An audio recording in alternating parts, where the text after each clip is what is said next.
বাংলা ভাষা মাতৃভাষা, মাতৃভাষার জন্য আজকে যারা প্রাণ দিয়েছেন, প্রাণ উৎসর্গ করেছেন, এই মাতৃভাষার জন্য এত কিছু। আর দেখবেন বিকাল হলে শুরু হয়ে যাবে বিভিন্ন জায়গায় হিন্দি গান। ভাষা দিবসে ভাষা আন্দোলন, ভাষা দিবসে শহীদ হলো এই ভাষার জন্য, বাংলা ভাষার জন্য, মাতৃভাষার জন্য।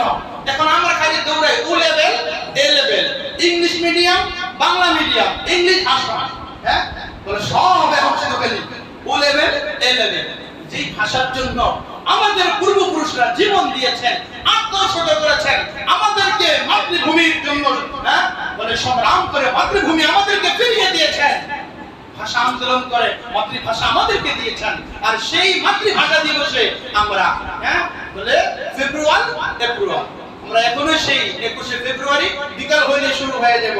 দেখবেন হ্যাঁ কি গায়ক গায়িকা, নায়ক নায়িকা কিভাবে কি চলতেছে, আরে হিন্দি গান কারে কয় রে। তো মাতৃভাষা তাহলে এই বাংলা দিবস, হ্যাঁ মাতৃভাষা দিবস সম্পর্কে এই ভাষা আন্দোলন শহীদ কইরা ওগুলা বুঝছে না। সহি বুঝগুলো আমাদেরকে কেউ দেয় না, সহি বুঝগুলো আমাদেরকে কেউ বোঝায় না। সবাই তালে তালে নাচে, আমরাও তালে তালে নাচি। মাতৃভাষা আল্লাহ তাআলার অনেক বড় এক নিয়ামত। বলে কেবল আল্লাহ রাব্বুল আলামিন পুরো বিশ্বের মানব জাতিকে সৃষ্টি করেছেন। আল্লাহ তাআলা পুরো মানব জাতিকে সৃষ্টি করার পরে এরপরে মানুষকে আল্লাহ তাআলা নিজের মনের ভাব প্রকাশ করার জন্য আল্লাহ তাআলা নিজেই বান্দাকে ভাষা শিক্ষা দিয়েছেন। সুবহানাল্লাহ। যদি আল্লাহ তাআলা আমাদেরকে ভাষা শিক্ষা না দিতেন তাহলে আমাদের অবস্থা কি হতো? আল্লাহ রাব্বুল আলামিন কোরআনে কারীমে ঘোষণা করেন, আর রহমান আল্লামাল কুরআন খালাকাল ইনসান আল্লামাহুল বায়ান। আল্লাহ তাআলা বলেন আর রহমান, পরম করুণাময় আল্লাহ, খালাকাল ইনসান সৃষ্টি করেছেন মানুষ, আল্লামাহুল বায়ান শিক্ষা দিয়েছেন তিনি বয়ান, শিক্ষা দিয়েছেন তিনি বর্ণনা। তাহলে এই আয়াতে কারিমার মাধ্যমে স্পষ্ট এই কথা প্রমাণিত হলো দয়াময় রহমান আল্লাহ যিনি আমাদেরকে সৃষ্টি করেছেন, সৃষ্টি করে আমাদেরকে ক্ষান্ত হন নাই, বরং সৃষ্টি করার পর রব্বে কারীম দয়া আর মায়া করে রহমত আর বরকতের মাধ্যমে আল্লাহ আমাদেরকে বাক শক্তি আল্লাহ আমাদেরকে দান করেছেন। সুবহানাল্লাহ। বাক শক্তির মাধ্যমে আল্লাহ তাআলা আমাদেরকে কথা বলার এক যোগ্যতা, এক প্রতিভা আমাদের মনের মধ্যে দিয়েছেন। এজন্য ভাষা অনেক বড় এক নিয়ামত, অনেক বড় এক আল্লাহ তাআলার প্রতিদান। আল্লাহ তাআলা কোরআনে কারীমের অন্য আয়াতে আল্লাহ তাআলা বলেছেন, ওয়া ইন তাউদ্দু নি'মাতাল্লাহি লা তুহসুহা। বান্দা আমি তোমাকে যে সকল নিয়ামত দান করেছি, অগণিত অসংখ্য নিয়ামত আমি আল্লাহ তাআলা তোমার সাড়ে 3 হাত বডির মধ্যে আমি আল্লাহ তাআলা দান করেছি। তুমি আমার এই অফুরন্ত নিয়ামতকে গণনা করে তুমি আমার এই নিয়ামতকে শেষ করতে পারবে না। অন্য আয়াতে আল্লাহ তাআলা বলেন, ফাবিআইয়ি আলাহি রাব্বিকুমা তুকাদ্দিবান। বান্দা আমি তোমাকে যে সকল নিয়ামত দান করেছি, বলে এই সকল নিয়ামত থেকে কোন কোন নিয়ামতকে তুমি অস্বীকার করবে? আল্লাহ তাআলার দেওয়া যে নিয়ামত, বলে এই নিয়ামত থেকে কোন নিয়ামতকে অস্বীকার করার কোনো সুযোগ নাই। আপনি আমি নিজের মনের ভাব প্রকাশ করতে পারি বাক শক্তির মাধ্যমে, নিজের মনের চাহিদা, মনের আবেগ, মনের অনুভূতি, প্রেম, ভালোবাসা, অনুরাগ, বিরাগ, ক্রোধ, হিংসা, বলে সব কিছু আমরা বাক শক্তির মাধ্যমে আমরা কি করতে পারি? মানুষের কাছে ব্যক্ত করতে পারি।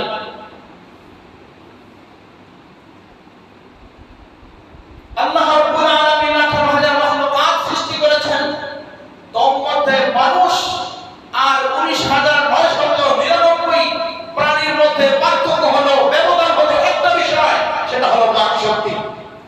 গরু কোনো কথা বলতে পারে? চতুর্থ পর্যন্ত বলের হিংস্র প্রাণী, হাঁস মুরগি, কেউ কেউ কোনো কথা বলতে পারে না, কারো কোনো বাক শক্তি নাই। বলে আমাদের মনের যেমন আবেগ আছে, আমাদের মনে যেমন ভালোবাসা আছে, আমাদের যেমন মনের মধ্যে আমাদের যেমন ক্ষুধা লাগে, আমাদের যেমন পানির তৃষ্ণা লাগে, গরু ছাগলের মনের কোনো ভালোবাসা নেই, মনের কোনো আবেগ নেই, তাদের ক্ষুধা লাগে না, তাদের পানির পিপাসা লাগে না। বলে তাদেরও পানির পিপাসা লাগে, তারাও খাদ্য চায়, কিন্তু তারা মুখের বাক শক্তির মাধ্যমে বলে পৃথিবীর মানুষের কাছে, অন্যান্য সৃষ্টিজীবের কাছে বলে বাক শক্তির মাধ্যমে তারা এই কথা বলতে পারে না, আমার পানির পিপাসা লেগেছে, আমাকে পানি দাও, আমি পানি পান করব।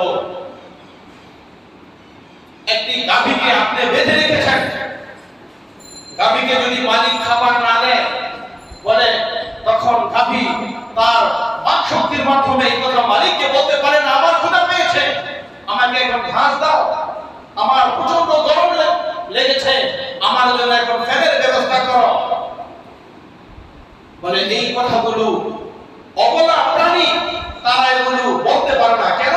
বলে তারা বাক শক্তিহীন, তাদের কথা বলার ওই যোগ্যতা, ওই প্রতিভা আমার রব তাদেরকে দেয় নাই। তাহলে এই প্রতিভা, এই যোগ্যতা, মনের ভাব প্রকাশ করার যেই ভাষা, এই ভাষা দিয়েছেন কে? আল্লাহ। এই ভাষা কে দিয়েছেন? এই ভাষা দিয়েছেন আল্লাহ। এজন্য আল্লাহ তাআলা বলেছেন যে এই ভাষা, এই নিয়ামতের তোমরা কদর করো। সুবহানাল্লাহ। আপনি কথা বলতে পারেন, মনের ভাব বিনিময় করতে পারেন, প্রকাশ করতে পারেন, কিন্তু যেই ছেলেটা বোমা কথা বলতে পারে না, তাকে জিজ্ঞাসা করেন তোমার কাছে কেমন লাগে, তুমি কথা বলতে পারো না, তুমি বাক শক্তিহীন। ওই বোমা ছেলে তখন লেখার মাধ্যমে, ইশারা ইঙ্গিতের মাধ্যমে মানুষকে বোঝানোর চেষ্টা করে। বলে হাজারো বোঝানোর চেষ্টা করার পরে এরপরে মানুষ অনেক কষ্ট করে তার এই লেখার মাধ্যম, তার ইশারার মাধ্যম, বলে ইশারা ইঙ্গিত, তখন মানুষ বোঝে। তখন ওই বোবা ছেলেটা, বোবা মানুষটা, তার মনের ভিতরে একটা কষ্ট আসে, কষ্ট পায়, আরে আজকে আমি বোবা হয়েছি, আজকে আমার বাক শক্তি নেই, আজকে আমি কথা বলতে পারতেছি না, আজকে আমার যে বিষয়টা প্রয়োজন, বলে সেই বিষয়টা আজকে আমি স্পষ্টভাবে আমি খোলামেলা মানুষের কাছে প্রকাশ করতে পারতেছি না। অনেক বড় লোকের ছেলে এমন আছে, অনেক বড় লোকের ধনীর ছেলে এমন আছে, বোবা, কথা বলতে পারে না। যদি মানুষের অর্থ সম্পদের দ্বারা যদি মানুষ এই বাক শক্তি খুলে দিতে পারত, তাহলে রাজা, বাদশা, ধনাঢ্য ব্যক্তিরা অর্থ সম্পদ ব্যয় করে হলেও, নিজের রাজ্য ব্যয় করে হলেও কলিজার টুকরা সন্তানের মুখে বুলি ফোটাতো, কথা ফোটাতো। তার মানে বোঝা গেল মানুষের অর্থ সম্পদ এবং মানুষের হাতে এই বিষয়টা নাই। এই কথা বলার বাক শক্তি, কথা বলার শক্তি, আর কথা বলার ক্ষমতার মালিক কে? আল্লাহ। যদি বলে আমার চোখের সামনে দেখা বাচ্চা 5 বছর 7 বছর হয়েছে, কথা বলতে পারে না, বাবা হাউমাউ করে এখানে হুজুর আমার ছেলেটা কথা বলতে পারে না,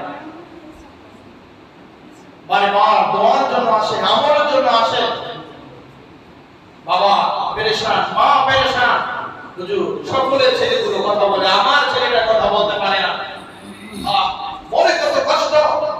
বলে এই মানুষটা যদি টাকার মাধ্যমে যদি বাক শক্তিকে যদি ফিরিয়ে আনা যেত, তাহলে নিজের জীবনের বিনিময় হলেও নিজের শরীরের রক্ত বিক্রি করে কলিজার টুকরা সন্তানের মুখে বলে বুলি ফোটাতো, ভাষা আর মুখ দিয়ে বের করতো। তার মনে বোঝা গেল বাক শক্তির ক্ষমতা পৃথিবীর কোন মানব জাতির কাছে নেই। মানুষের বাক শক্তি, মানুষের ভাষা, এটা কোন মানুষের কথা না, মানুষের হাতে নয়। তার অনেক বড় এক নিয়ামত, অনেক বড় এক দৌলত। আল্লাহ যাকে ভালোবাসেন, পছন্দ করেন, ওই ব্যক্তিকে আল্লাহ তাআলা এই বাক শক্তির এই নিয়ামত আল্লাহ তাআলা দান করেন। সুবহানাল্লাহ। কদিন আগে মামাতো বোন এর একটা ছেলে বিবাহ করেছে, ভালো ছেলে, সুন্দর সুন্নতি দাড়ি, তাবলীগ করে বিভিন্ন দিনই খেদমতে আসে। হঠাৎ করে এবার মাহফিলে গেলাম, যাওয়ার পরে আমাকে বলতেছে শফিকুল তো কথা বলতে পারে না। ওর এই কথা শোনার পরে আমি মনে হয় আসমান ভেঙে আমার পড়লো। আমি বললাম এক হুজুর আছে, আমল করলে মনে তুমি ভালো হইবা, চলো তোমার কাছে নিয়ে যায়। ওই ইশারায় বলতেছে না না না না, পৃথিবীর কোন মানুষের সে নিজের কথা বিবাহ করেছে। এই অবস্থা দেখে তার প্রাণের স্ত্রীও তাকে ছেড়ে চলে গিয়েছে। বাকশক্তি ছিল, কথা বলা, মনের ভাব, প্রেম, ভালোবাসা, বলে রাগ অনুরাগ সব প্রকাশ করতে পারত। এখনো ছেলেটা কথা বলতে পারতেছে না। স্ত্রী, প্রাণের স্ত্রী চলে গেল। যখন বাড়িতে গেছে, মহল্লার মহিলা কান্নার রোল পড়ে গিয়েছে। শফিকুলকে দেখে কি তার জন্য খাবার দাবারের ব্যবস্থা করবে, রান্না বান্না কি করবে। আমার বোন বলতেছে আমি ভাত চড়াইতে গিয়া সবাই পুরো বাড়ির মধ্যে কান্নাকাটা রোল পড়ে গেছে। এই সুন্দর ছেলে বিবাহ শাদী করেছে, হঠাৎ করে জবান বন্ধ হয়ে গেছে, কোনো কথা বলতে পারে না। বললাম চলো আপনি হুজুরের কাছে নিয়ে যাই, আমল দিলে সুস্থ হয়ে যাবে। ছোট মানুষ বলতেছে কোন মানুষের কাছে নেওয়া দরকার নাই, বলে যে আল্লাহ আমাকে বাকশক্তি দিয়েছেন, কথা বলার যোগ্যতার প্রতিভা যে আল্লাহ আমাকে দিয়েছেন, ওই আল্লাহ আমার কথা বাকশক্তি এখন বন্ধ করে রেখেছেন। বলে এখন পৃথিবীর মানুষের হাতে এই বাকশক্তি ধরার কোনো কিছু নাই। আমার আল্লাহ যদি আমাকে ভালো করে তাহলে আবার আমি পুনরায় বাকশক্তি ফিরে পাবো। তার কথাটা ছিল, আমি যখন বললাম ঠিক আমাকে এই কথাটাই উত্তর দিল, মামা বাকশক্তি পৃথিবীর কারো কাছে না। ইশারা দেখাইতেছে আল্লাহ, আল্লাহ যদি ভালো করে, আল্লাহ যদি পুনরায় বাকশক্তি ফিরিয়ে দেয় তাহলে হয়তো আমি বাকশক্তি ফিরিয়ে পাবো। আল্লাহ তার এই প্রিয় বান্দা শফিকুল ইসলামকে আল্লাহ আবার আগের অবস্থায়, স্বাভাবিক অবস্থায় তার জবান যেন আল্লাহ তাআলা আগের মতো উন্মোচন করে দেয়, খুলে দেয়। সকলে বলুন আমিন। মুহতারাম হাজিরিন, এজন্য এই বাকশক্তি এটাকে আমরা অপব্যবহার করব না। আল্লাহ রাব্বুল আলামিন বলেছেন লা ইন শাকারতুম লাযীদান্নাকুম ওয়া লা ইন কাফারতুম ইন্না আযাবি লাশাদীদ। আল্লাহ রাব্বুল আলামিন বলেন বান্দা লা ইন শাকারতুম লাযীদান্নাকুম, আমি আল্লাহ তাআলা তোমাকে যে নিয়ামত আমি আল্লাহ তাআলা দিয়েছি, অগণিত অসংখ্য নিয়ামত আমি আল্লাহ তাআলা তোমাদেরকে দিয়েছি, তোমরা যদি আমার একটা নিয়ামতের শুকরিয়া জ্ঞাপন করে যদি সিজদায় পড়ে থাকো, বলে কিয়ামত পর্যন্ত আমার একটা নিয়ামতের শুকরিয়া জ্ঞাপন শেষ করতে পারবে না। একটা নিয়ামতের যদি শুকরিয়া জ্ঞাপন করো, বলে তাহলে কিয়ামত পর্যন্ত সিজদায় পড়ে থাকবা, সিজদায় ঝুঁকে থাকবা। আমার একটা নিয়ামতকে, একটা নিয়ামতের প্রতিদান, একটা নিয়ামতের শুকরিয়া জ্ঞাপন করে তোমরা শেষ করতে পারবে না। আল্লাহ রাব্বুল আলামিন বাকশক্তি আমাদেরকে দিয়েছেন, বলে যে আল্লাহ আমাদেরকে বাকশক্তি দিয়েছেন, বলে এই বাকশক্তির মাধ্যমে প্রশংসা হবে আল্লাহ। বাকশক্তির মাধ্যমে প্রশংসা হবে কার? সকল প্রশংসা হবে আল্লাহ, সকল প্রশংসা হবে তার হাবিব জনাবে মুহাম্মদুর রাসূলুল্লাহ সাল্লাল্লাহু আলাইহি ওয়াসাল্লাম।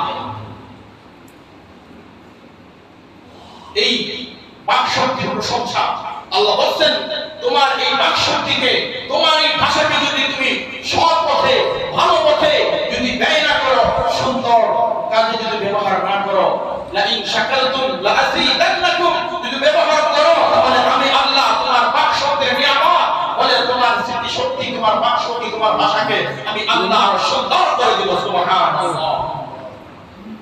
ওয়া লা ইন কাফারতুম, আর যদি আমার নিয়ামতের না শুকরিয়া জ্ঞাপন করো, ভাষার না শুকরিয়া জ্ঞাপন করো, তাহলে আমি তোমাদের এই নিয়ামতকে আমি তোমাদের কাছ থেকে ছিনিয়ে নিব। এই বাকশক্তি দ্বারা, এই ভাষা যদি অশ্লীল ভাষার কথা বলো, এই জবানকে যদি অপব্যবহার করো, রব্বে কারীমের শুকরিয়া বাদ দিয়ে, আল্লাহর প্রশংসা, আল্লাহর হাবিবের প্রশংসা বাদ দিয়ে যদি অন্য কিছু যদি তুমি করো, ওয়ালা ইন কাফারতুম, শরীয়ত বহির্গত কাজে যদি তোমার এই জবানকে ব্যবহার করো, ইন্না আযাবি লাশাদীদ, তাহলে আমি তোমাকে কঠিন আযাবে আমি আল্লাহ তোমাকে গ্রেফতার করব। আজকে চিন্তা করেন, আজকে আমাদের জবানের ভাষা, আজকে আমাদের জবান, আমাদের বাক্য, আমাদের ভাষা আজকে আমরা কোন কাজে ব্যবহার করতেছি? দ্বীনের পথে, ইসলামের পথে, ভালোর পথে, না শরীয়ত বহির্গত কাজে? শরীয়ত যেগুলো সাপোর্ট করে না, সমর্থন করে না, এই সব আল্লাহ প্রশংসা করেছে, রাসূলের প্রশংসা করেছে, বলে সব কিছু এগুলো একমাত্র আল্লাহর দেওয়া নিয়ামতের শুকরিয়া জ্ঞাপন করেছে। এজন্য রাসূলুল্লাহ সাল্লাল্লাহু আলাইহি ওয়াসাল্লাম যখন মেরাজে গিয়েছেন তখন বলেছেন, ও আমার হাবিব, বন্ধুর বাড়িতে আসলে কত উপলক্ষণ, কত হাদিয়া তোফা নিয়ে আসে, আপনি তো আমার বন্ধু, ইয়া হাবিব, আপনি আমার কাছে কি নিয়ে আসছেন? তখন আল্লাহ রাসূল বলেন, আনতা রাব্বুল আলামিন, আপনি তো কোনো বস্ত্র পরিধান করেন না, কোনো বস্ত্র পরিধান করলে সবচেয়ে সুন্দর বস্ত্রটা আপনার জন্য নিয়ে আসলাম। আপনি তো কোনো খাবার গ্রহণ করেন না, যদি কোনো খাবার গ্রহণ করতেন তাহলে পৃথিবীর সবচেয়ে সুন্দর সুস্বাদু খাবারটা আমি মুহাম্মদ আপনার জন্য নিয়ে আসতাম। সুবহানাল্লাহ। আল্লাহ রাব্বুল আলামিন বলেন, হাবিব, তাহলে আপনি আমার জন্য কি হাদিয়া নিয়ে আসছেন? আল্লাহ পয়গম্বর তখন উত্তর দিয়েছেন, আত-তাহিয়াতু লিল্লাহি ওয়াস-সালাওয়াতু ওয়াত-তাইয়্যিবাত। আল্লাহর হাবিব জনাবে মুহাম্মদ রাসূলুল্লাহ সাল্লাল্লাহু আলাইহি ওয়াসাল্লাম বলেছেন, আল্লাহ, আত-তাহিয়াত আমার সকল সম্ভাষণ, আমার যাবতীয় প্রশংসা, আমার জবান দিয়ে যত প্রশংসা বের হবে, আমার বাকশক্তির মাধ্যমে যত প্রশংসা বের হবে, আমার রুকু, আমার সিজদা, আমার তাসবিহ, তাহলিল, জিকির, আজকার, আমার শারীরিক ইবাদত, আমার মালি ইবাদত, আমার মুখের সকল সম্ভাষণ একমাত্র রব্বে কারীম তোমার জন্য নিয়ে আসছে। সুবহানাল্লাহ। তাহলে আজকে 8ই ফাল্গুন আন্তর্জাতিক মাতৃভাষা দিবস। এই মাতৃভাষার জন্য যারা নিজের প্রাণকে উৎসর্গ করে দিয়েছেন, শাহাদাতের পেয়ালা যারা পান করেছেন এই মাতৃভাষার জন্য, আর সেই মাতৃভাষায় আল্লাহ তাআলা আমাদেরকে দান করেছেন। এজন্য এই মাতৃভাষার অপব্যবহার না করা, এই মাতৃভাষার কদর করা, এই ভাষার কদর করা, এই বাকশক্তির কদর করা। যদি বাকশক্তির কদর করেন, হয়তো রব্বে কারীম আপনার জীবনের শেষ মুহূর্ত পর্যন্ত এই বাকশক্তি উন্মোচন করে রাখবেন, খুলে দিবেন। আর বাকশক্তিকে যদি অপব্যবহার করেন, অপচয় করেন, অশ্লীল কথাবার্তা, গান বাজনা, বিভিন্ন মাত্রায় যদি মত হয়ে যান, মনে রাখবেন হয়তো রব্বে কারীম তখন অসন্তুষ্ট হয়ে আপনার বাকশক্তিকে বন্ধ করে দেবেন। আল্লাহ আমাদের বাকশক্তিকে আমাদের মৃত্যু পর্যন্ত আল্লাহ তাআলা যেন আমাদের বাকশক্তিকে আল্লাহ অক্ষুণ্ণ রাখেন। সকলে বলুন আমিন। অনেক সময় মৃত্যুর 2-3 দিন আগে জবান বন্ধ হয়ে যায় না? যদি জবান বন্ধ হয়ে যায়, বাকশক্তি বন্ধ হয়ে যায়, কিভাবে কালিমা পড়বে? বলে মনে মনে কালিমা, সেটা তো ভিন্ন কথা, সেটা তো দিনের বিষয়, সেটা তো আপনি জানেন না। জানেন? জানা যায়। এবার আসুন, এই বিষয়ে আলোচনা করতে গেলে 1 ঘন্টা সময়ের প্রয়োজন, ওই দিকে আর যাচ্ছি না। তাহলে কি বললাম? ভাষা, বাকশক্তি, এটা আল্লাহ তাআলার অনেক বড় নিয়ামত। এই নিয়ামতের কদর করব ইনশাআল্লাহ, বাকশক্তির কদর করব ইনশাআল্লাহ। আল্লাহ এই জবানের মাধ্যমে আল্লাহর প্রশংসা করব, আল্লাহ রাসূলের প্রশংসা করব, আল্লাহর ইবাদত করব, আল্লাহ রাসূলের হাদিস পড়ব, আল্লাহ রাসূলের যত গুণগান, যত সিফাত আছে, ওই সমস্ত সিফাত আমার মধ্যে বলে এই বাকশক্তির মাধ্যমে পড়ে পড়ে আমার দিনের মধ্যে আমি গ্রহণ করব। ইসলামে বাকশক্তির গুরুত্ব এবং প্রয়োজনীয়তা কি? আল্লাহ রাব্বুল আলামিন বলতেছেন, ইসলামের মধ্যে ভাষা এবং বাকশক্তির অনেক গুরুত্ব রয়েছে। বলে কেমন? আল্লাহ রাব্বুল আলামিন সূরা ইব্রাহিম এর 4 নম্বর আয়াতে আল্লাহ তাআলা বলতেছেন, আমি প্রত্যেকটা নবীকে পৃথিবীতে 1 লক্ষ বা 2,24,000 পয়গম্বর পৃথিবীতে আল্লাহ প্রেরণ করেছেন। সমস্ত নবী রাসূলদেরকে আমি আল্লাহ তাআলা তাদের স্বজাতির ভাষা ভাষী তাদেরকে আমি আল্লাহ প্রেরণ করেছি। সুবহানাল্লাহ। প্রত্যেকটা কওম, প্রত্যেকটা জাতি যেই গোত্রে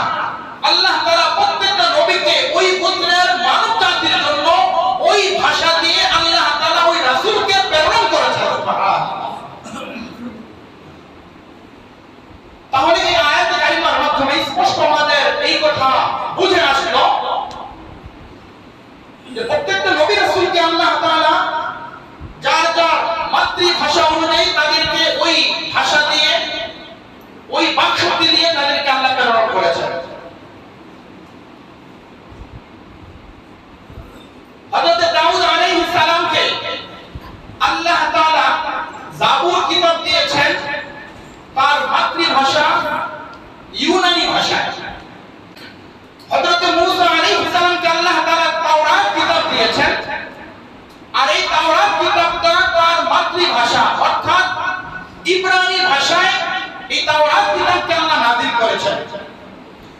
হযরত ঈসা আলাইহিস সালামকে আল্লাহ তাআলা ইনজিল কিতাব দান করেছেন। আর এই ইনজিল কিতাবটা তার মাতৃভাষা সুরিয়ানি ভাষায় এই ইনজিল কিতাবকে আল্লাহ তাআলা নাযিল করেছেন। আমাদের নবী প্যারা হাবিব জনাব মুহাম্মদ রাসূলুল্লাহ সাল্লাল্লাহু আলাইহি ওয়াসাল্লামকে আল্লাহ তাআলা যে কোরআনে কারীম দিয়েছেন, এই কোরআনে কারীমকে আল্লাহ তাআলা আরবি ভাষায় আল্লাহ তাআলা আমার হাবিবের উপরে এই কোরআনে কারীমকে নাযিল করেছেন। সুবহানাল্লাহ। তাহলে দাউদ আলাইহিস সালামের জাবুর কিতাব ইউনানি ভাষায়, মূসা আলাইহিস সালামের তাওরাত কিতাব ইব্রানি ভাষায়, ঈসা আলাইহিস সালামের ইনজিল কিতাব সুরিয়ানি ভাষায়, মুহাম্মদ রাসূলুল্লাহ সাল্লাল্লাহু আলাইহি ওয়াসাল্লামকে আল্লাহ তাআলা যে কোরআন দান করেছেন, বলে এই কোরআনে কারীমকে আল্লাহ তাআলা আরবি ভাষায় আল্লাহ তাআলা নাযিল করেছেন। সুবহানাল্লাহ। প্রত্যেকটা নবীর একটা মুজিজা আছে। বলে আল্লাহ রাব্বুল আলামিন রাসূলুল্লাহ সাল্লাল্লাহু আলাইহি ওয়াসাল্লামকে কোরআনের মুজিজা দান করেছেন। নবী বলেছেন আনা আকসারুল আরবি, বলে আমি খোদা আরবি আর আমার কালাম সকল কালাম আর আমার কালাম হচ্ছে আরবি। সুবহানাল্লাহ। বলে পৃথিবীতে বাংলা, উর্দু, ফার্সি, ইংরেজি, হিব্রু, ইউনানি, সুরিয়ানি যত ভাষা আছে, বলে এই ভাষার চাইতে সবচাইতে সর্বশ্রেষ্ঠ ভাষা হলো আরবি ভাষা। সুবহানাল্লাহ। আরবি ভাষা মাটির উপরেও চলবে, আরবি ভাষা মাটির নিচেও চলবে। সুবহানাল্লাহ। আরবি ভাষা দুনিয়াতেও চলবে, আরবি ভাষা আখিরাতেও চলবে। সুবহানাল্লাহ। তাহলে ভাষার গুরুত্ব ও প্রয়োজনীয়তা, ভাষার গুরুত্ব কেমন? আল্লাহ তাআলা কোরআনে কারীমে সূরা হামিদ সাজদার 44 নম্বর আয়াতে আল্লাহ বলেছেন ওয়ালাউ জাআলনাহু কুরআনান আ'জামিয়্যান লাকালু লাউলা ফুসিলাত আয়াতু। কোরআনকে যদি আমি অনারবি ভাষায় নাযিল করতাম, তাহলে লোকেরা বলতো এটা কেমন করো আয়াত সমূহ পড়ে, এটার ভিতরে কোনো বিস্তারিত কোনো আলোচনা নেই। আ'জামিয়্যান ওয়া আরাবিয়্যান, উম্মত হলো অনারবি আর রাসূল হলো আরবি। তাহলে রাসূল যখন আরবি ভাষায় যখন কথা বলতেন, তখন যারা অনারবি ছিল, অনারবি মানুষ রাসূলের কোনো আরবি ভাষা বুঝতে পারতো না। আমাদের এখানে যখন সৌদি আরব থেকে যখন জামাত আসে, যখন তারা আরবি বলে, তখন আমরা কিন্তু যারা আরবি জানি না, আরবি ভাষা কিন্তু আমরা বুঝি না। তখন তারা যেটা বলতো এটা আমরা বুঝি না, আমরা যেটা বলতাম সেটাও তারা বুঝে না। আল্লাহ বলেন ওয়ালাউ জাআলনাহু কুরআনান আ'জামিয়্যান লাকালু লাউলা ফুসিলাত আয়াতু। ওরা রব্বের মতো যদি আমি কোরআন নাযিল করতাম, তাহলে তারা আমার কাছে প্রশ্ন করতে, কেমন কোরআন, কোনো বিস্তারিত নাই, কোনো কিছু নাই।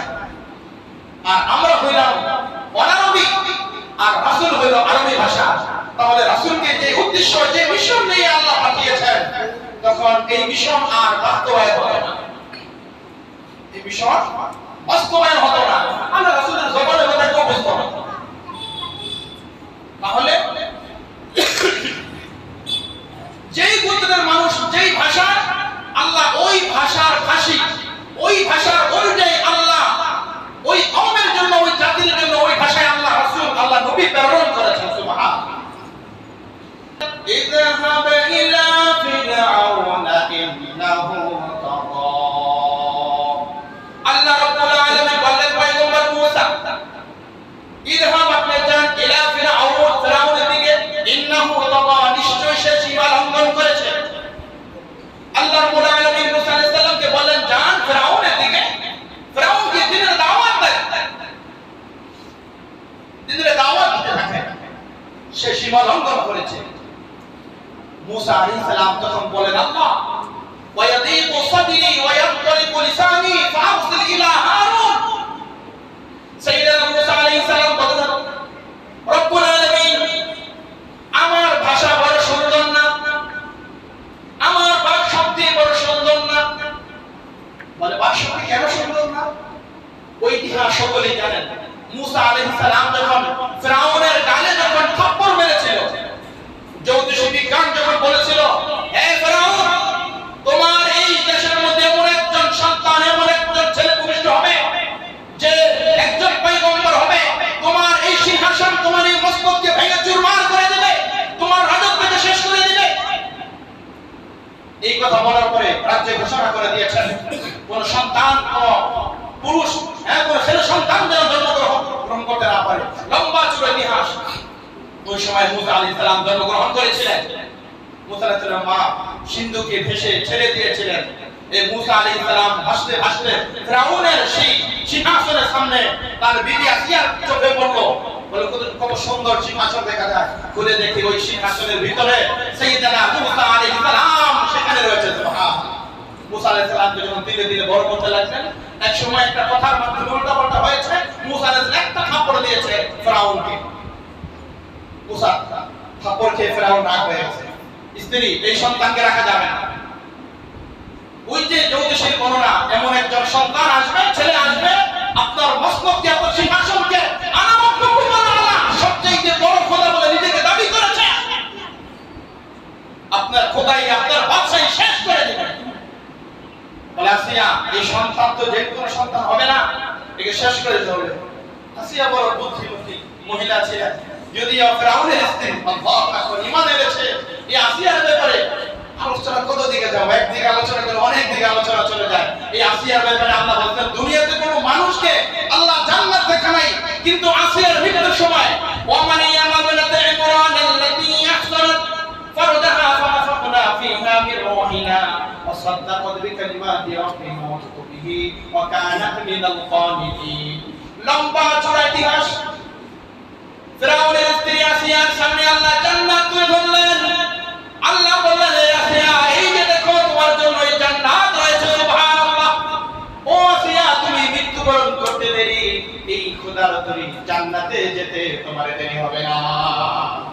ফিরাউনের ঘরে, একজন কাফেরের ঘরে, যে সবচেয়ে বড় খোদা বলে এর চাইতে বড় খোদা পৃথিবীতে আর কেউ দাবি করতে পারে নাই, সেই খোদাকে আল্লাহ লোহিত সাগরে ইঁদুরের মতো চুবাইয়া সেই খোদারে বাংলায় পাঠাতে, সেই খোদা এখন আছে না নাই?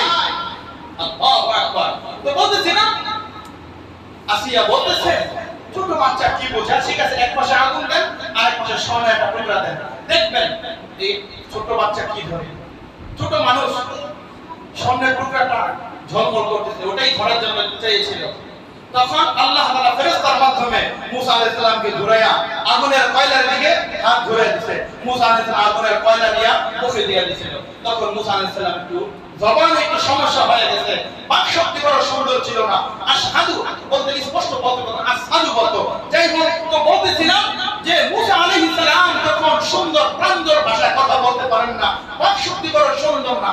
আল্লাহর কাছে বলেন, আল্লাহ ওয়ায়াদিকু সাদরি, আমার জবান সংকীর্ণ হয়ে যাচ্ছে, ওয়ায়ানতালিকু লিসানি, আমার জবান সংকুচিত হয়ে যাচ্ছে। ফারসিল ইলা হারুন, আমার ভাই হারুনকে আমার সাথে, আমার ভাই হারুনের প্রতি আপনি ওহী নাযিল করেন। সুবহানাল্লাহ। ফিরাউনকে দাওয়াত দিতে যাব,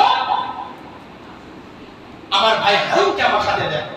আল্লাহ তাআলা তখন বলেছেন, হে পয়গম্বর, আপনি যেহেতু আবদার করবেন, ক্বালা সানাশুদ্দু আদবাকা বিআখিকা, আল্লাহ বলেন ওয়াখি হারুন হুয়া আফসাহু মিন্নি লিসানান ফারসিলহু ইলা হারুন।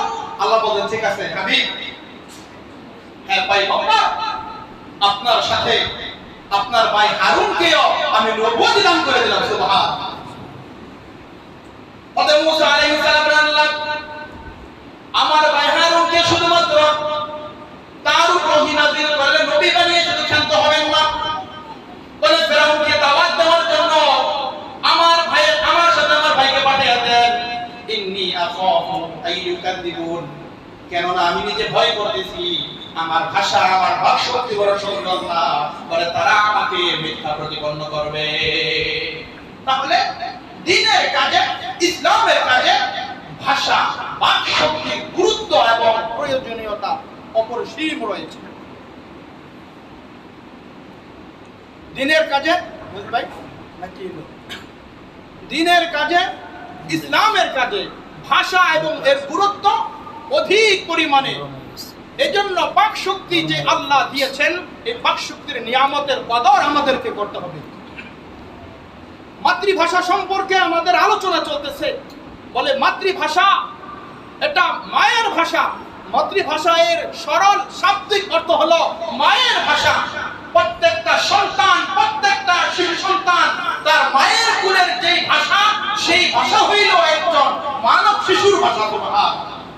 আর এই মানবের ভাষা, মনের ভাব ভাষা প্রকাশ করার যেই বাকশক্তি দিয়ে নিজের ভাষায় মনের ভাব প্রকাশ করে তাকেই বলে মাতৃভাষা। তাহলে এই মাতৃভাষার অনেক প্রয়োজনীয়তা রয়েছে। এই মাতৃভাষাকে কদর করতে হবে, মাতৃভাষার মূল্যায়ন করতে হবে। মাতৃভাষার যেই সকল বই পুস্তক রয়েছে, বলে এই সকল উপন্যাস, নাজায়েজ উপন্যাস, এগুলো পড়া স্পষ্ট শরীয়ত নাজায়েজ এবং হারাম ঘোষণা করেছে। আরবের ওই সময়ের মধ্যে এমন ছিল যে বড় বড় কবিরা নিজেদের গোত্রীয় ভালো মন্দ এবং নারীদের রূপ, যৌবন ইত্যাদি এগুলো নিয়ে তখন তারা সুন্দর সুন্দর কবিতা আবৃত্তি করে খানায়ে কাবার দেওয়ালের পাশে লিখে দিত এবং চ্যালেঞ্জ করে দিত, আমার এই ভাষার, আমার এই বক্তব্যের চ্যালেঞ্জ গ্রহণ করলাম, যদি পারো এর চাইতে সুন্দর ভাষা, এর চাইতে সুন্দর কিছু লেখো। আরেকজন কবি এসে আবার পাল্টা এই ভালো মন্দ, রূপ যৌবন বলে নারীদের নিয়ে অনেক কথা বলতো। পাল্টা পাল্টি তখন এই ভাষা নিয়ে, এই ভাষার অপব্যবহার চলতো। কিন্তু কারোর মধ্যে তখন এই বিষয়টা ছিল না যে এই ভাষার মাধ্যমে কিভাবে সমাজকে সুন্দর করা যায়, কলুষিত সমাজকে কিভাবে সুন্দর করা যায় ভাষার মাধ্যমে, মাতৃভাষার মাধ্যমে কিভাবে মানুষকে আখিরাতমুখী করা যায়, কিভাবে মানুষের পরকাল সুন্দর করা যায়। এই চিন্তা চেতনা বলে এগুলো কোনো আরবের কোনো কবি সাহিত্যিকের মনের ভিতরে এটা ছিল না। 21শে ফেব্রুয়ারি মাস চলতেছে, বিভিন্ন বই মেলা চলতেছে। এই বিভিন্ন বই মেলাগুলোর মধ্যে বলে বিতর্কিত যত লেখক লেখিকা যারা লেখে, বলে অধিকাংশই তারা এমন গল্প, প্রেমের কাহিনী, গল্পের কাহিনী, বলে বিভিন্ন যারা বড় বড় ব্যবসায়ী, অসাধু ব্যবসায়ী আছে, তাদের অপরাধের যে অপরাধগুলো রয়েছে, বলে এইগুলো সম্পর্কে তারা আলোচনা করেছে। এই সমস্ত বই পুস্তকগুলোর মধ্যে মানুষ না কিছু হেদায়েতের পাইতেছে, বলে দুনিয়া আখিরাতের কল্যাণের কোনো কিছু এগুলো মানুষ পাইতেছে না, বরঞ্চ এর মধ্যে একজন নারীর আকার আকৃতি, একজন নারীর রূপ সৌন্দর্য, তার বলে অঙ্গ প্রত্যঙ্গের যেই বিষয়গুলো, এগুলোকে আজকে সমাজের এক শ্রেণীর যুবকের কাছে তুলে ধরতেছে। আর এই যুবকগুলো এই বইগুলো পড়ার মাধ্যমে তারা তাদের আজকে চরিত্র আজকে নষ্ট করে দিচ্ছে। বলে এমন কিছু ম্যাগাজিন, এমন কিছু বইগুলো রয়েছে যেগুলো পড়লে বলে যুবকদের তখন বিভিন্ন খারাপ চাহিদার প্রতি, প্রেম প্রীতির প্রতি তখন তাদের লোভ জাগে, ভালোবাসা জাগে। এই সমস্ত বই যেগুলোর প্রতি আমার আখেরাতকে সুন্দর করে না, আল্লাহ রসুলকে চেনায় না, আল্লাহর প্রশংসা নাই, নবীর প্রশংসা নাই, বলে এই জাতীয় যত বই পুস্তক মাতৃভাষায় বাংলা ভাষায় ব্যক্ত করা হয়, বলে এই সমস্ত বই যদি এমন হয় এটা শরীয়ত বহির্গত, এটা পড়লে আমার জীবন চরিত্র নষ্ট হবে, বলে এই সমস্ত বই ইসলাম আপনাকে পড়ার জন্য নিষিদ্ধ এবং হারাম ঘোষণা করেছে।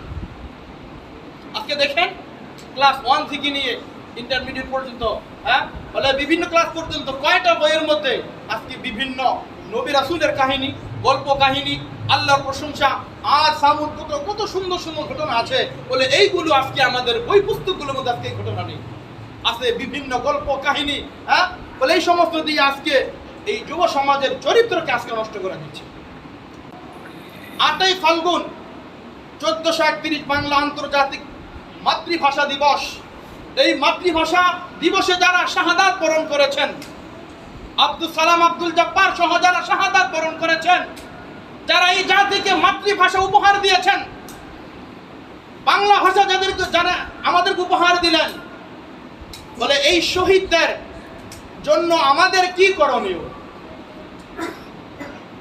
আজকের এই দিনে যারা শাহাদাত বরণ করেছেন, শহীদ দিবসে ভাষা আন্দোলনের জন্য যারা শাহাদাত বরণ করেছেন, তাদের জন্য আমাদের করণীয় কি?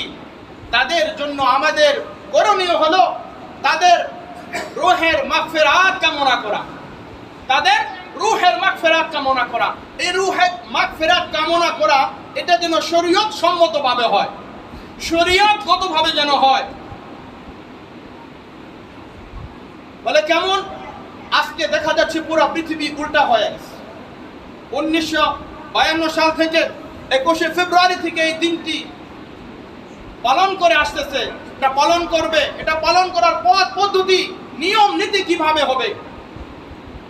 বলে এই দিনকে পালন করার উদ্দেশ্য এইভাবে নয় যে সকালবেলা দেখলাম ফজরের ভোর হলেই গেন্দা ফুল আর বিভিন্ন ফুলের মালা নিয়ে শহীদ মিনারে গিয়ে সেখানে ফুল দেওয়া, সেখানে 1-2 মিনিট নীরবতা পালন করা,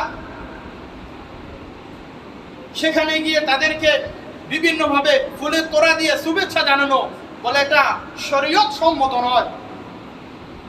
বলে যদি যারা শহীদ শাহাদাত বরণ করেছেন তাদের কবরে যদি ফুল দেওয়া, আকরবাতি জ্বালানো, মোমবাতি জ্বালানো, এগুলো যদি জ্বালায়, মনকে মন টনকে টন যদি কেউ ফুলের তোড়া দিয়ে আসে, ফুল দিয়ে আসে, হ্যাঁ, আকরবাতি সেখানে জ্বালিয়ে দিয়ে আসে এবং বিভিন্ন আলপনা আঁকে, সব কিছু যদি এগুলো করে, বলে এর মাধ্যমে যারা এই দিনে শাহাদাত বরণ করেছেন, বলে তাদের রূহে মাগফিরাতে বিন্দু মাত্র কোনো ফায়দা তাদের মাধ্যমে আসতেছে না। তাহলে কি করতে হবে? আল্লাহ রাসূল সাল্লাল্লাহু আলাইহি সাল্লাম বলেছেন, যখন তোমাদের মধ্যে কেউ শাহাদাত বরণ করে, মৃত্যুবরণ করে, তখন যদি পারো ইসালে সওয়াব বা তাআত, শরীয়ত সম্মতভাবে আনুগত্যের মাধ্যমে, তখন তোমরা ইসালে সওয়াব তাদের রূহের মাগফিরাতে পৌঁছায় দাও। সুবহানাল্লাহ। কিভাবে পৌঁছাইবা? বলে এক খতম কোরআনে কারিমের তেলাওয়াতের ব্যবস্থা করো। রাষ্ট্রীয়ভাবে যারা আছে, রাষ্ট্রীয়ভাবে যারা রয়েছেন, তাদের দায়িত্ব এবং কর্তব্য হলো যারা এই দিনে শাহাদাত বরণ করেছেন এবং গোটা পৃথিবীর সূচনা লগ্নে থেকে এ পর্যন্ত যারাই শাহাদাত বরণ করেছে, বলে শাহাদাতের যে স্তর এর আগে আমি বর্ণনা করেছি। যেমন ধরেন বৈষম্য বিরোধী ছাত্র আন্দোলন যারা শাহাদাত বরণ করেছে, মাতৃভূমি দেশ রক্ষার জন্য যারা শাহাদাত বরণ করেছে, ভাষা আন্দোলনের জন্য যারা শাহাদাত বরণ করেছে, বলে সাপ্তার চত্বরে যারা শাহাদাত বরণ করেছে, পিলখানা যারা শাহাদাত বরণ করেছে, যত যেভাবে যারা শাহাদাত বরণ করেছে, বলে সকল শহীদদের রূহের মাগফিরাত কামনার একটাই সূরত, একটাই পদ্ধতি, সেটা হলো শরীয়ত সম্মতভাবে, শরীয়তগতভাবে ইসালে সওয়াব তাদের কবরের মধ্যে পৌঁছায়া দেওয়া। যদি রাষ্ট্রীয়ভাবে কোনো ব্যবস্থা করে তাহলে কোরআনে কারিমের তেলাওয়াতের ব্যবস্থা করবে, যদি মসজিদ ভিত্তিক করে তাহলে সেটাও কোরআনে কারিমের তেলাওয়াতের মাধ্যমে করবে। আমরা যারা মুসলিয়ানি কেরাম যারা আছি, আমরা হয়তো বা সূরা ইখলাসের মাধ্যমে, সূরা ইখলাস 3 বার পড়লে এক খতম কোরআনে কারিমের তেলাওয়াতের সওয়াব আল্লাহ তাআলা আমলনামার মধ্যে দেয়া দেয়। সুবহানাল্লাহ। সূরা ইয়াসিন তেলাওয়াত করলে 10 খতম কোরআনে কারিমের সওয়াব আল্লাহ তাআলা দিয়ে দেয়। আপনি শহীদদের এত খায়ের খা, এত ভালোবাসেন, এত মহব্বত করেন, সকালবেলা কে কে সূরা ইয়াসিন পড়া আজকে শহীদ দিবসে শহীদের রূহের মাগফিরাত কামনা করেছেন? হাত তুলেন দেখান। কেউ আছেন? করেন নাই।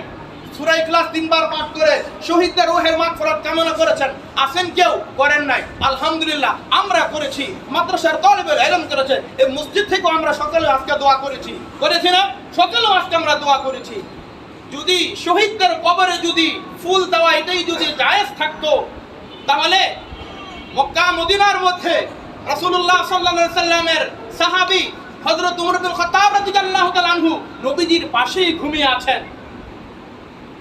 নবীজি বলছেন আমার পরে কেউ নবী হবে না, যদি হয় তাহলে হবে হযরতে ওমর। ওমরের কথা আল্লাহ রাসূল বলেছেন। ওই ওমরের কবর তো এই পর্যন্ত দেখলাম না কেউ কোনো ফুলের তোড়া নিয়ে গেছে, কেউ কোনো আকরবাতি মোমবাতি নিয়ে গেছে। দাঁড়ায় 2 মিনিট সালাম দেওয়ার জন্য নীরবতা পালন করবে দূরের কথা, হ্যাঁ, দুরূদ শরীফ পড়া শুধু খালি সাইড করে তাড়াতাড়ি টান দেন, হাজি, হ্যাঁ, তাড়াতাড়ি সরায় দেন। তো বলতেছে এগুলার মধ্যে, হ্যাঁ, বলে কোনো খায়ের নাই, কোনো কামিয়াবি নাই, যেটার মধ্যে একজন শহীদের রূহের মাগফিরাত শান্তি পাবে, তার আত্মায় শান্তি পাবে, সেই ব্যবস্থা, সেই পথ পদ্ধতি আমাদের করা উচিত। হযরত ওমর কত বড় শহীদ হয়েছেন, ফজরের নামাজে দাঁড়িয়েছেন, এক মাজুসি এসে হযরত ওমরের টান দিয়েছে, পেটের নাড়ি বের হয়েছে, ঘুড়ি বের হয়ে গেছে। হযরত ওমর বলছে আগে সালাত, আগে নামাজ আদায় করে তারপরে আমাকে ধরো। নামাজ শেষ করে হযরত ওমরকে ধরছে। হযরত ওমর তো শাহাদাত বরণ করেছে। হযরত ওমর এমন শাহাদাত বরণ করেছে বলে হাজারো সাহাবায়ে কেরাম এর চাইতে আরো কঠিন মর্মান্তিক অবস্থায় শাহাদাত বরণ করেছেন। একজন সাহাবীর কবরে তো আল্লাহ রাসূল কোনো ফুল দেন নাই, ফুলের তোড়া দেন নাই, কোনো নীরবতা পালন করেন নাই, কোনো পদক, কোনো স্মারক দেন নাই। তাহলে এটা আমরা যা করতেছি শরীয়ত বহির্গত, শরীয়ত সম্মতভাবে এগুলো হচ্ছে না। এক। দ্বিতীয় নম্বর হলো আল্লাহ রাসূল সাল্লাল্লাহু আলাইহি সাল্লাম দুই কবরে পাশ দিয়ে যাচ্ছেন। আল্লাহ রাসূল দেখলেন জানাজা শেষ করার পরে পা রাখলেন, দেখে আল্লাহ রাসূল পা রাখবেন বলে এই পরিমাণ জায়গা নাই সেখানে পা রাখবেন। বৃদ্ধা আঙ্গুলে আল্লাহ রাসূল ভর করছেন। এত পরিমাণ ফেরেশতা, হযরত সাদ বিন আবি ওয়াক্কাস রাদিয়াল্লাহু তাআলা আনহু জানাজা এত ফেরেশতা শামিল হয়েছে। জানাজার সময় জানাজা শেষ, নবী পেরেশান কাঁদতেছেন, বলতেন ইয়া রাসূলুল্লাহ আপনি এত পেরেশান, এর আগে এত মুস্কি মুস্কি আপনি হাসতেছিলেন, আপনি জমিনে পা রাখতে পারতেছেন না ফেরেশতার মাধ্যমে, ফেরেশতাদের জন্য এত ফেরেশতা সমাগম হয়েছে, এখন এত পেরেশান কেন? আল্লাহ রাসূল বলেন সাহাবীরা রে, এই দুইটা কবরে এই জন্য আযাব হইতেছে, তোমরা একটা খেজুরের ডাল নিয়ে আসো, খেজুরের ডাল নিয়ে আইসা এখানে গেঁথে দাও। তখন আল্লাহ চাহে তো ওই খেজুর গাছের ডালের বিনিময় তাদের কবরের আযাবকে আল্লাহ সহজ করে দিবেন। সুবহানাল্লাহ। আল্লাহ রাসূল ওই সাহাবীর কবরে খেজুর ডাল দিয়েছেন কেন? কবরে আযাব হইতেছে, আল্লাহ রাসূল দেখছেন। কবরের আযাব সহজ হওয়ার জন্য আল্লাহ রাসূল এটা দিয়েছেন, তাই না? আমরা কি ফুল দিতেছি যে কবরে আযাবের জন্য? এবং আল্লাহ রাসূল বলছে যে এই দুইটার মধ্যে কেন আযাব হইতেছে জানো? বলে এই দুই ব্যক্তির মধ্যে এক ব্যক্তি এমন ছিল, সে যখন দাঁড়িয়ে দাঁড়িয়ে পেশাব করত তখন পেশাবের কিছু ছিটা তার শরীরে এসে পড়তো। এই পেশাবের সামান্য ছিটা, পেশাবের ছিটা কি বৃষ্টির ফোঁটার মতন পড়ে, আমের মতো, শুয়ের মাথার আগার যেমন, বলে এমন হালকা, একদম জিরি না, একদম জাররা পরিমাণ। আল্লাহ রাসূল বলতেছে এই সাহাবী এই পেশাবের ছিটা ফিটা নিজেকে হেফাজত করতো না, এই জন্য এই সাহাবীর কবরে কি হইতেছে? আযাব হইতেছে। আজকে মাশাআল্লাহ আমরা দাঁড়ায় দাঁড়ায় পেশাব ছেড়ে দিই, মুরব্বিরা করে বইয়া, মুরব্বিকে কান্দে উদ্বুদ্ধ পুরুষরা, যুবকরা খবরদার দাঁড়ায় পেশাব করবেন, আল্লাহ রাসূল তো নিষেধ করছে। আর দ্বিতীয়ত যদি কোনো পেশাবের ছিটা পেশাবখানায় বসে পেশাব করে দুই হাঁটু উঠাইয়া, হাঁটু উঠাইয়া এর পরে পেশাব, আর ভাই একটু ফরজ তো আপনি হাঁটু উঠাইয়া পেশাব করবেন। ও পেশাবের ছিটা ঠিক আছে, পেশাব করে পেশাবের ছিটা দেওয়ালে থেকে যদি শরীরে এসে লাগে, আল্লাহ রাসূল বলতেছে সাহাবীরা রে, এরকম আযাব হইতেছে তেমন কোনো বড় কারণে না, শুধু হালকা পেশাবের শুয়ের আগার পরিমাণ পেশাবের ছিটা ভাইজা থাকতো না, এই জন্য তার কবরে কঠিন আযাব হইতেছে। আর দ্বিতীয় ব্যক্তি সে ছিল চুকরখোর পর্যন্ত এটা ব্যাখ্যা দিলাম না, এই চুকরখোর, এই জন্য বলে দুই কবরে আযাব হইতেছে। বলে একটা খেজুরের ডাল না ভেঙে দাও, তাহলে সব কি হয়ে যাবে, তাদের কবরে আযাব আল্লাহ সহজ করে দেবে। এজন্য মুহতারাম হাজিরিন, আজকে বাংলা ভাষা মাতৃভাষার জন্য আজকে যারা প্রাণ দিয়েছেন, প্রাণ উৎসর্গ করেছেন, এই মাতৃভাষার জন্য এত কিছু, আর দেখবেন বিকাল হলে শুরু হয়ে যাবে বিভিন্ন জায়গায় হিন্দি গান। ভাষা দিবসে, ভাষা আন্দোলন, ভাষা দিবসে শহীদ হলো এই ভাষার জন্য, বাংলা ভাষার জন্য, মাতৃভাষার জন্য। এখন আমরা খালি দৌড়াই O level, A level, English medium, Bangla medium, English ভাষা, হ্যাঁ বলে সব এখন শুধু খালি ও লেভেল, এ লেভেল। যেই ভাষার জন্য আমাদের পূর্বপুরুষরা জীবন দিয়েছেন, আত্মোৎসর্গ করেছেন, আমাদেরকে মাতৃভূমির জন্য বলে সংগ্রাম করে মাতৃভূমি আমাদেরকে ফিরিয়ে দিয়েছেন, ভাষা আন্দোলন করে মাতৃভাষা আমাদেরকে দিয়েছেন। আর সেই মাতৃভাষা দিবসে আমরা বলে ফেব্রুয়ারি, আমরা এখনো সেই 21শে ফেব্রুয়ারি বিকাল হইলে শুরু হয়ে যাব, দেখবেন কি গায়ক গায়িকা, নায়ক নায়িকা কিভাবে কি চলতেছে, আরে হিন্দি গান কারে কয় রে। তো মাতৃভাষা, তাহলে এই বাংলা দিবস, মাতৃভাষা দিবস সম্পর্কে এই ভাষা আন্দোলন শহীদ কইরা সহি বুঝগুলো আমাদেরকে কেউ দেয় না, সহি বুঝগুলো আমাদেরকে কেউ বুঝায় না, সবাই তালে তালে নাচে, আমরাও তালে তালে নাচি।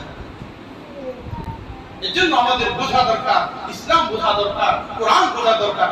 হাদিস বোঝা দরকার। এজন্য বলেছিলাম যে ভাষা বাক শক্তি আল্লাহর অনেক বড় নিয়ামত। এই নিয়ামতের কদর করেন, ভাষার কদর করেন। ভাষার কদর করবেন না, নিয়ামতের কদর করবেন না, কসম আল্লাহ এই বাক শক্তি, এই ভাষা আল্লাহ আপনার মৃত্যুর আগে হইলেও এই ভাষা আল্লাহ কিনে নিয়ে যাবে। এজন্য ভাষা নিয়ামতের কদর করবো ইনশাআল্লাহ, কদর করবো ইনশাআল্লাহ। এই জবান দিয়ে সকল ভাষার প্রশংসা হবে কার? আল্লাহ। এই জবানের সকল ভাষার প্রশংসা হবে মুহাম্মাদুর রাসূলুল্লাহ সাল্লাল্লাহু আলাইহি ওয়াসাল্লাম।